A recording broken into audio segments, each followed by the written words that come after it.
केंद्रीय चुनाव आयोग ने जैसे ही सोमवार को 5 राज्यों के चुनाव कार्यक्रम की घोषणा की, उसका लाभ उठाते हुए कांग्रेस अध्यक्ष मल्लिकार्जुन खड़गे ने कांग्रेस कार्य समिति की बैठक में 2 बड़ी घोषणाएं की और भाजपा को इस मुद्दे पर बोलने या कदम उठाने पर मजबूर कर दिया।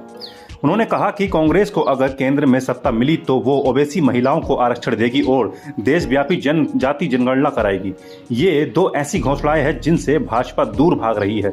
बिहार जाति जनगणना की रिपोर्ट आने के बाद पीएम मोदी ने उस नैरेटिव को बदलने की कोशिश की, लेकिन कांग्रेस अध्यक्ष की सोमवार की घोषणा ने भाजपा में कमंडल नीति की हवा निकाल दी है। मोदी ने अपनी पिछली रैली में आरोप लगाया था कि कांग्रेस हिंदुओं को बांट रही है।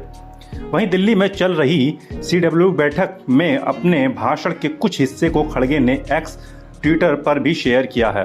कांग्रेस अध्यक्ष खड़गे ने बैठक में आश्वासन दिया कि महिला आरक्षण विधेयक को लागू किया जाएगा और अन्य पिछड़ा वर्ग यानी कि ओबीसी तक बढ़ाया जाएगा।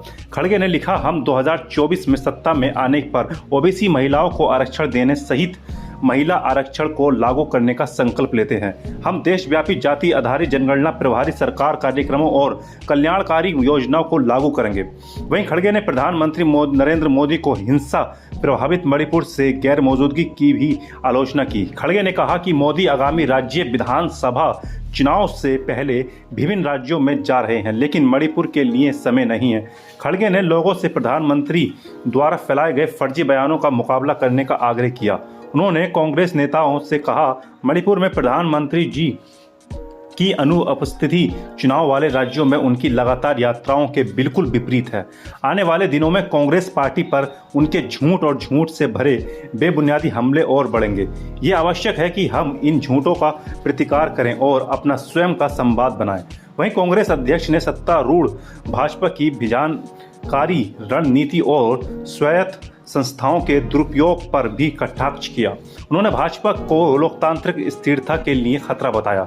वहीं खड़गे ने पार्टी के भीतर समन्वय, अनुशासन और एकता बनाए रखने पर जोर दिया। उन्होंने कहा, हमें सरकारी विफलताओं को उजागर करने और आम लोगों को प्रभावित करने वाली चिंताओं को उठाने के प्रयासों में भी तेजी लानी चाहिए।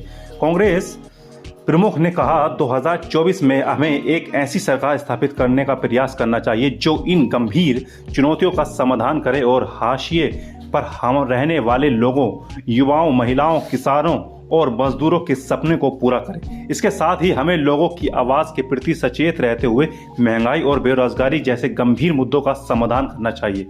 हमें कांग्रेस के नेतृत्व वाली राज्य सरकारों और पिछली कांग्रेस सरकारों के अनुकरणीय कार्यों का प्रचार करना चाहिए। इन उपलब्धियों का उजागर करके हम जनता के बीच विश्वास पैदा कर सकते हैं। पिछले महीने हैदराबाद में आयोजित 2 दिवसीय बैठक में CWUC ने विश्वास व्यक्त करते हुए एक प्रस्ताव पारित किया था कि पार्टी को विधानसभा चुनाव में छत्तीसगढ़, मध्य प्रदेश, मिजोरम, राजस्थान और तेलंगाना के लोगों से निर्णायक जनादेश मिलेगा। कांग्रेस प्रमुख ने उस समय भी पार्टी नेताओं से पार्टी की सफलता सुनिश्चित करने के लिए अपने व्यक्तिगत मतभेदों को दूर करने के लिए कहा था। इस बात को उन्होंने सोमवार को भी दोहराया।